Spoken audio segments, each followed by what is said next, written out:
Ben Zeynep'em oldum, Kerbela kurbanı kurbanı. Anı babam Ali, Zahra aman anı babam Ali, Zahra aman. Beyaz oldu saçım, küçükken yaşım. Yanar sönmez yanar gevela taşım.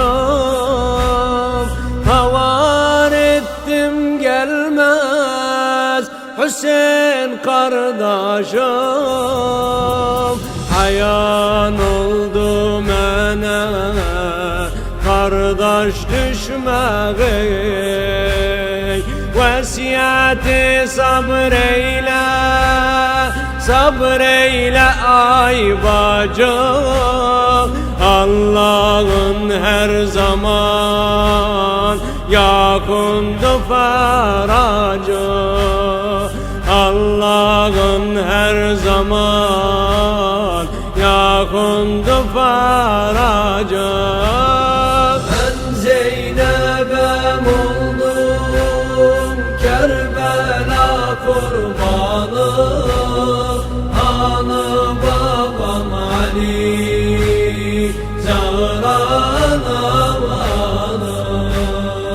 Anı babam Ali, Zahra amanı. Ana baba kardeş yoktu ashablar. Halım soran hanı gitti ahbablar.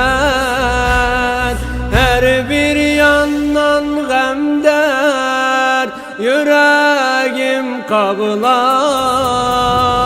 Yoldaş oldum geme sizlerden sonra. Kalmışam beçara, hiçbir çara yoktu. Ayrılık hasreti yüreğimde çoktu. Ayrılık hasreti yüreğimde çoktu. Ben Zeynep'em oldum, Kerbela kurbanı. Anı babam Ali, Zahra amanı. Anı babam Ali, Zahra amanı. Bitti helim ağam, takatım bitti.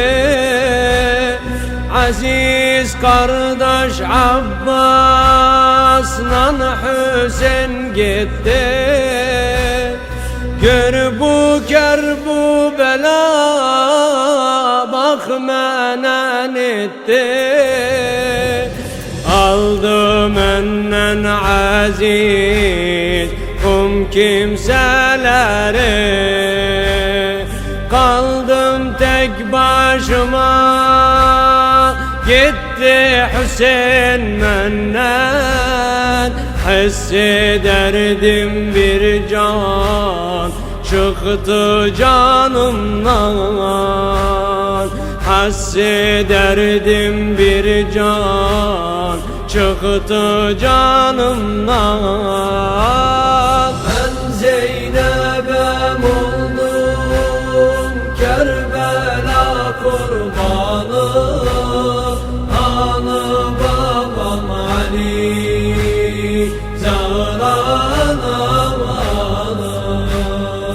Anı babam Ali, Zahra amanı. Yaram derin kardeş, yoktu ilacı.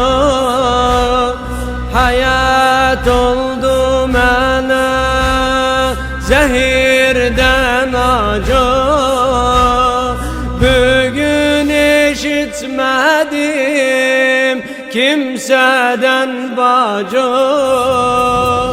N'olurdu geleydi Hüseyin'le Abbas, o üstünde sanki beklerem yollarım, düşerem görünce Abbas'ın kolları, düşerem görünce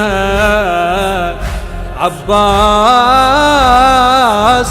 kolları. Zeynep'e oğlum Kerbela kurbanı, anı babam Ali Zahra'nın amanı, anı babam Ali Zahra